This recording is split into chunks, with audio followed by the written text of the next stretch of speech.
सोचिए, देश में कोई बहुत बड़ा फैसला होना है। एक तरफ प्रधानमंत्री हैं जिनके पास सरकार चलाने की जिम्मेदारी है, दूसरी तरफ राष्ट्रपति हैं जिनके नाम से देश के सारे बड़े फैसले होते हैं, और तीसरी तरफ सुप्रीम कोर्ट है जो सरकार के फैसले को रोक भी सकता है। अब सवाल यह है कि भारत में असली पावर किसके पास है? क्या प्रधानमंत्री सबसे पावरफुल हैं, या राष्ट्रपति क्योंकि वही देश के फर्स्ट सिटीजन हैं, या फिर सुप्रीम कोर्ट क्योंकि वह सरकार के फैसले को अनकॉन्स्टिट्यूशनल बताकर रोक सकता है? आज की वीडियो में हम इसी सवाल का जवाब बहुत आसान भाषा में समझेंगे, और वीडियो के अंत में मैं आपको बताऊंगा कि भारत में असली बॉस कोई एक व्यक्ति नहीं है बल्कि कुछ और है।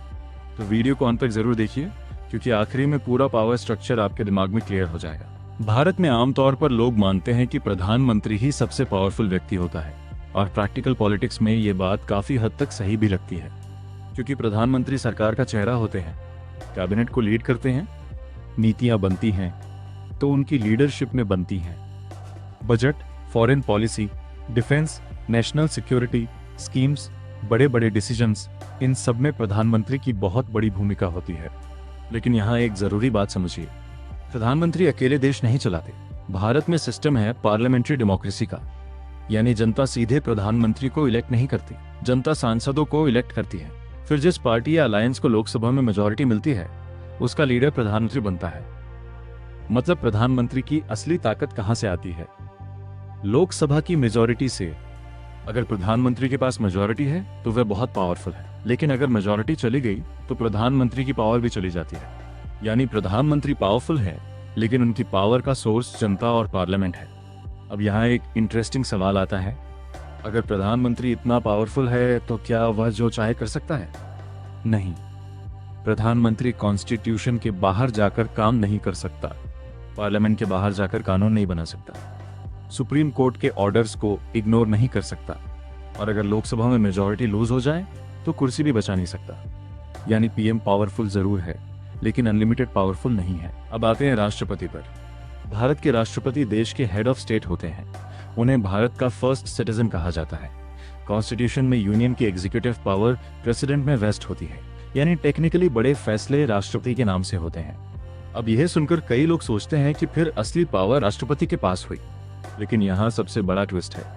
भारत में president mostly council of ministers की एड एंड एडवाइस पर काम करते हैं, जिसके हेड प्रधानमंत्री होते हैं। आर्टिकल 74 के अनुसार प्रेसिडेंट को prime minister led council of ministers सलाह देती है। प्रेसिडेंट एक बार एडवाइस को रिकंसिडरेशन के लिए वापस भेज सकते हैं, लेकिन रिकंसिडरेशन के बाद दी गई एडवाइस पर उन्हें एक्ट करना होता है।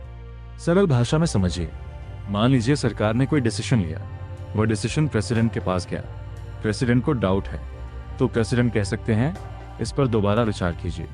लेकिन अगर कैबिनेट दोबारा वही एडवाइस भेज देती है तो प्रेसिडेंट को उस एडवाइस के अनुसार काम करना होता है। तो क्या प्रेसिडेंट पावरलेस है?